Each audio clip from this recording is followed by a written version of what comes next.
안녕하세요. 달래 확동 6차시 시간입니다. 수업을 들어가기 전에 저번 풀이에 대해 설명하고 들어가겠습니다. 흰 공 3개와 검은 공 5개가 들어있는 상자가 있다. 이 상자에서 임의로 3개의 공을 동시에 꺼낼 때 검은 공의 개수를 확률 변수 x라 하자. x의 확률 분포를 표로 나타내고 검은 공을 적어도 1개 이상 꺼낼 확률을 구하는 문제입니다. 우선 이렇게 검은 공이 하나도 나오지 않는 경우, 1개 나오는 경우, 2개 나오는 경우, 3개 나오는 경우로 나눈 다음에 각각의 확률을 구하시면 되는데, 우선 전체 경우의 수는 8개의 공 중에서 임의로 3개를 뽑는 거기 때문에 8C3으로 56이 됩니다. 이 중에서 검은 공이 하나도 나오지 않는 경우는 흰 공 3개를 뽑는 경우이기 때문에 한 가지, 그래서 확률은 56분의 1. 1개가 나오는 경우는 흰 공 2개를 꺼내고 검은 공 5개 중에 하나를 꺼내는 거기 때문에 15가지로 확률은 56분의 15. 검은 공 2개를 꺼낼 때는 검은 공 5개 중에서 2개를 뽑고 흰 공 3개 중에서 하나를 뽑는 거기 때문에 30가지로 확률은 56분의 30. 그리고 마지막 3개 다 검은 공의 확률은 그냥 검은 공 5개 중에서 3개를 뽑는 거기 때문에 경우의 수는 10으로 확률은 56분의 10이 됩니다. 즉 각각 56분의 1, 56분의 15, 56분의 30, 56분의 10으로 나타나는데 검은 공을 적어도 1개 이상 꺼낼 확률이기 때문에 전체에서 검은 공이 하나도 나오지 않는 경우의 확률인 56분의 1을 빼면은 답으로 56분의 55가 나옵니다. 이번 시간에는 정규 분포와 모집단과 표본, 그리고 마지막 모평균의 추정에 대해 알아보도록 하겠습니다. 우선 정규 분포란 무엇이냐? 위와 같이 평균을 기준으로 좌우 대칭이면서 이렇게 종 모양의 형태를 띠는 함수를 정규 분포라고 합니다. 이러한 정규 분포는 n, m, 시그마 제곱으로 나타내는데, 이는 평균과 표준 편차 그리고 분산을 나타내는 것입니다. 예를 들어서 n 0,4라는 것은 평균이 0이고 시그마, 즉 표준 편차가 2인 정규 분포다 라는 의미입니다. 정규 분포는 평균과 표준 편차에 의해서 모양과 위치가 바뀌는데, 평균이 일정하고 표준 편차 값이 변할 때마다 표준 편차의 크기가 작을수록 이렇게 점점 높아지고, 표준 편차가 클수록 점점 양쪽으로 퍼지면서 작아지는 형태입니다. 그리고 표준 편차의 값이 일정하고 평균의 값이 변할 때는 이렇게 평균의 위치, 즉 우리가 x축을 몇 만큼 이동한다라고 하는 것처럼 이렇게 모양은 똑같지만 평균에 따라서 방향이 바뀝니다. 정규 분포에는 여러 가지 성질이 있는데, 첫째, 직선 x는 m에 대하여 대칭이고 종 모양의 형태를 띠는 곡선입니다. 이거는 제가 앞서 말씀드렸던 정규 분포에 대한 설명에서 다뤘던 거고요. 그리고 곡선과 x축 사이의 넓이가 1이라는 말인데, 즉 여기 있는 이 넓이 자체가 1이라는 겁니다. 이거는 확률 밀도 함수이기 때문에 그 확률의 전체 합, 즉 넓이는 1이 될 수밖에 없죠. 그리고 x축을 점근선으로 하여 x는 m일 때 최대값을 갖는다.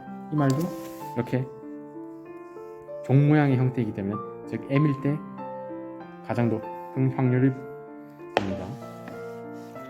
그리고 m의 값이 일정하고 표준 편차의 값이 커지면 곡선은 낮아지면서 양쪽으로 엎어지고, 표준 편차의 값이 작아지면 곡선은 높아지면서 뾰족해진다. 아까 말씀드렸던 것과 같습니다. 다음은 표준 정규 분포인데, 말 그대로 정규 분포를 표준으로 나타낸 것이다. 즉, 근데 표준 정규 분포는 무엇이냐면 n 0,1을 의미합니다. 즉 평균이 0이고 분산이 1인 정규 분포를 표준 정규 분포라고 합니다. 이러한 표준 정규 분포를 정규 분포로 만들 것인데, 이제 각 정규 분포마다 평균과 표준 편차는 각각 다르데 이거를 이렇게 Z라고 둔 다음에 확률 변수에서 평균을 빼고 그 값을 다시 이제 표준 편차로 나누면은 표준 정규 분포의 형태를 띠게 됩니다. 두 번째는 모집단과 표본에 대해 알아보도록 하겠습니다. 모집단이라는 건 자체는 통계조사에서 조사의 대상이 되는 집단 전체를 모집단이라 하고 그 모집단에서 뽑은 일부분을 표본이라 합니다. 여기까지는 쉽죠. 이런 형태로 나타냅니다. 그리고 이러한 모집단의 각 대상이 표본에 포함될 확률이 동일하게 되도록 표본을 추출하는 것을 임의 추출이라고 합니다. 그리고 각각 이제부터는 표본 평균의 분포에 대해 알아보면서 여러 가지 기호를 알아볼 건데 모평균, 모분산, 모표준 편차라고 있습니다. 그냥 각각 모가 붙는 것들은 다 모집단, 즉 전체 집단의 평균, 분산, 표준 편차를 나타내는 거고요. 기호로는 우리가 기존에 썼던 M, 시그마 제곱, 시그마 이렇게 나타냅니다. 한편 어떤 모집단에서 크기가 N인 표본, 그러니까 임의 추출을 했을 때 거기에 있는 표본들의 평균, 분산, 표준 편차를 표본 평균, 표본 분산, 표준 편차라고 각 기호를 각각 이렇게 나타냅니다. 마지막으로 모평균의 추정에 대해 알아보도록 하겠습니다. 표본에서 얻은 정보를 이용하여 모집단의 특성을 나타내는 값을 아까 모평균, 모표준 편차 등이라 했고 이거를 추측하는 것을 추정이라고 합니다. 즉 위의 그림처럼 모집단에서 임의 추출을 하고 거기서 표본이 생기면 그 표본의 성질을 통해서 모집단의 성질을 추정하는 것입니다. 이러한 과정에서 매우 중요한 것이 있는데 모평균 M의 신뢰 구간이라는 걸 세우는 겁니다. 정규 분포 M, 시그마 제곱을 따르는 모집단에서 크기가 N인 표본을 임의 추출하여 구한 표본 평균 X 바의 값을 스몰 x 바라 할 때 평균의 신뢰 구간은 다음과 같이 나타납니다. 이거는 이 과정과 같이 그냥 G에 대해서 이렇게 신뢰도 90 몇 퍼센트인 구간을 나눈 다음에 거기에 따라서 다시 x 바의 값을 구하는 것을 나타내는 마지막으로 정리를 한번 해보도록 하겠습니다. 우선 분포의 성질은 n, m, 시그마 제곱으로 나타내고 여기서 확률 변수 G에서 확률 변수 X에다가 평균을 빼고 거기에 표준 편차를 나눈 값을 표준 정규 분포 N 0,1을 따른 것으로 나타냅니다. 그리고 모집단 표본과 표본에서 표본 평균의 분포를 나타냈을 때 표본 평균의 평균은 즉 평균과 같고 위에 n의 값을 따라 나머지 분산과 표준 편차도 위와 같은 값을 나타냅니다. 그리고 모 평균의 추정에서 이거는 딱히 아실 필요가 없습니다. 마지막으로 문제를 풀어보도록 하겠습니다. 문제 3번인데요.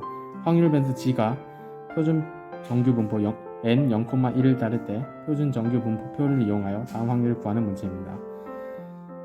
1에서 2.5까지의 범위의 확률을 구하는 문제인데요. 이는 다시 0에서 2.5까지의 확률의 값과 0에서 1까지의 확률의 값을 뺀 값으로 나타낼 수 있습니다. 이를 정규 분포표에 따라 계산하면 이 값은 0.4938이 되고 0에서 1까지의 값은 0.3413이 돼서 최종적으로 답은 0.1525가 됩니다. 두 번째 문제인데요. 절대값 G가 2보다 작거나 같은 것의 확률을 구하는 문제인데요. 이의 절대값을 풀면은 마이너스 2부터 2까지의 확률의 합을 다 더하는 것이고요. 이는 근데 아까 정규 분포는 이렇게 평균에 의해서 종 모양 형태가 서로 좌우 대칭인 함수라고 설명했죠. 그렇기 때문에 이는 다시 0에서 2까지의 확률을 곱하기 2를 한 것과 같습니다. 따라서 이를 표준 정규를 보면 2 곱하기 0.4772가 돼서 답은 0.9544가 됩니다. 오늘의 퀴즈 시간입니다. 확률 변수 x가 정규 분포